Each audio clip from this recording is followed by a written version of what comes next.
All right, ladies and gentlemen, it's day 2 at Radio Row. I got the dog himself, Saquon Barkley. How you feeling, man?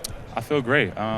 Radio Row, Super Bowl, Vegas. Seeing a lot of familiar faces and having a great time. Yep. All right, so let's talk about last season.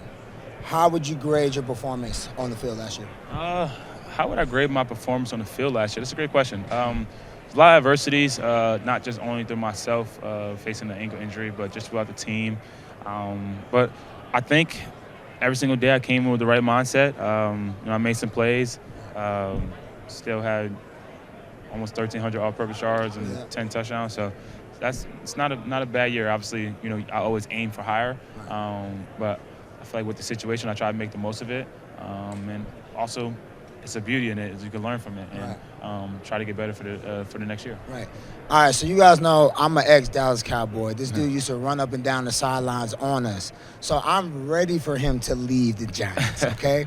But for guys like Boomer Esiason that say that you deserve to play or be competitive looking for a Super Bowl, how do you feel about people that think you should leave New York? I would say Dallas kind of got the best of us this year. I think we lost like 80-20 to Dallas this year, which is never fun. Always fun playing against Dallas, but not when it goes that way. People saying that I should leave New York, I appreciate it. I got to value their opinion. They got a job to do. I respect Boomer a lot. But when it comes to like talking about competitive team, I do believe like the year before the New York Football Giants were in the divisional playoffs and we lost to the NFC, the NFC champion, the Eagles. It just, the NFL is about year to year. Exactly. And last year we had the injury bug, we had a lot of adversity, and we still, even with all that, at some point we had a chance to still make the playoffs. So yes. I think the Giants, just the organization that they have, they're great from top to bottom. And I know those men personally in the locker room, and I know the way that they come to work and the way that they compete. So, but hey, it's a business. I get it, and whatever happens, I'm ready for it. All right, so you talk about it's a business, that's for sure. So we were on the golf course with Emmitt Smith recently, and he said he doesn't like the disrespect that the value of the running backs are getting. Do you want to shed some light on that? Yeah, I agree. I think it's just recency bias. They're going basically off of, a couple of guys that's been paid, might have caught, a little injury bug or didn't have the same success in the seasons they had prior. But you could say that for a lot of positions. There's a lot of positions, and I'm not gonna go in names. That they get paid a lot of money in, and it's like they don't have the same year, or they never produce the same way they did before. Because you know why? It's the National Football League. It's hard. It's not easy. It's hard to do a year in, a year out, and it's not if you get injured, it's when you get injured. Exactly. I think it's a recent bias. But if you see, San Fran, I think that team is, I think Christian's the thing that gets it going. There's a lot of talent over there.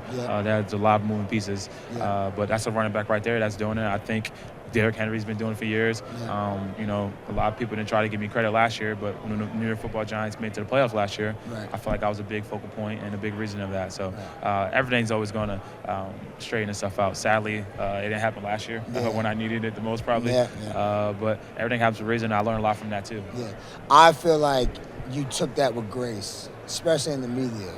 Because you didn't really, go hard on nobody. You're like, hey, it's a business. I get it. What do you get from it, though? That's facts. You know what I mean? I can go out and I can say I start a little bit at the end. I don't like how to try to change the narrative or my character or what the sources come out, and that's what threw me off. But if I feel a type of way, I'm not the person to just run to Twitter or run to Instagram and have my feelings, and then just so someone can hold that tweet. And I know life happens, football happens, and you're not going to be at the top of the mountain your whole career. It's father time gets everybody. Father time gets everyone. So for someone to save it like that, I don't think I handled it with grace. There's really nothing I could have done to change the situation. There's nothing I could. And me going on Twitter and going crazy and saying this and saying that, do I think that would have got the deal done? I don't think so either. I think if anything, it probably would have hurt even more. I think a lot of people respect the way I handled it, to be completely honest. And it's bigger than football. I wouldn't be on this. I want to do stuff like this. So just learn from it. That's what's up. Okay, so we're obviously here. It's the Super Bowl. What's your predictions, dog? You're gonna hate this answer because it's like this media answer. If I'm a betting man, I don't bet against Christian. I don't bet against Patrick Mahomes. Yep. But I have probably more friendships on the San Fran, so Okay. I probably will want San Fran to win. Okay. But at the same time, hey, it's going to be one Super Bowl winner, and the beauty of the NFL is there's only one, and everybody else has equivalent to who's the worst team this year, Carolina. It's the same thing. You don't win a Super Bowl, that's the goal. If you don't, if you're 1-31, it's the same thing. Only one team hosts up that Lombardi Trophy. Exactly. Okay, so tell us about your partnership with Silk. I heard we got the tofu touchdown smoothie going on. Talk to me about that. Tofu touchdown smoothie that I was able to create through the Silk Field Planting Good Challenge. It's a great challenge. It happened in January. I was able to participate in it. It's all about putting the right things in your body, putting the right nutrients in your body, but also healthy and delicious. Yeah.